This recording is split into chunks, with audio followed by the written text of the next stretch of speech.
che i consorzi fanno due cose fondamentali. Portano l'acqua attraverso l'irrigazione e portano via l'acqua attraverso lo scolo. L'irrigazione abbiamo visto è di diversi tipi, lo scolo invece è sempre quello. Che una minima parte di noi consorziati paga il servizio irriguo, gli agricoltori, tutti noi che siamo agricoltori, che siamo cittadini, che siamo proprietari di imprese, industrie, capannoni, centri commerciali, qualsiasi cosa, abbiamo bisogno che qualcuno prenda l'acqua che cade sopra la nostra proprietà e la porti via. Ecco, la risposta è il consorzio, con tutti i sacramenti che ovviamente si tirano in sti giorni, perché il consorzio non ha fatto questo, il consorzio non ha fatto quello, perché dopo il consorzio diventa responsabile anche di quello di cui non è responsabile lui. Perché il consorzio è vero che gestisce una rete di scolo, ma ricordatevi che la stragrande maggioranza della rete di scolo è di proprietà ed è gestita dalle aziende agricole.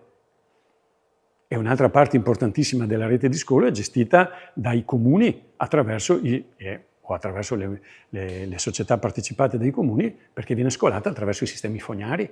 Quindi quando i tombini e le caditoie non se ne dà, non è colpa del consorzio, è il comune che non le ha pulite. Se le campagne vanno sotto acqua e invadono i paesi vicini, i quartieri vicini, non è colpa del consorzio, è colpa dell'azienda agricola che magari per suo interesse ha livellato tutto, ha chiuso tutte le canalette che c'erano una volta, ha tolto un'enorme capacità di invaso che una volta c'era.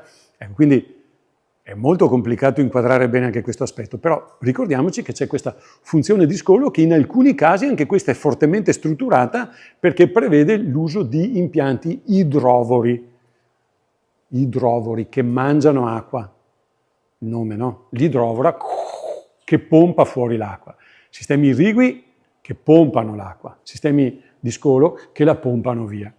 Noi abbiamo poche idrovore perché abbiamo poche zone cosiddette a scolo meccanico, ma i consorzi della Bassa, man mano che andate verso il mare, è tutta un'idrovora. Pensate che in Veneto ci sono metà delle idrovore che ci sono in Italia, 400 idrovore su 800.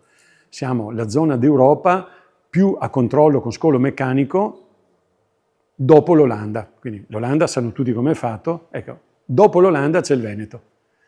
Un terzo della nostra pianura, se non ci fossero 400 idrovore continuamente in funzione, sarebbe sotto l'acqua.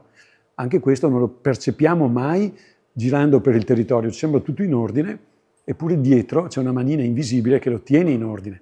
E sono i consorzi, perché le idrovore sono tutte gestite dai consorzi di bonifica.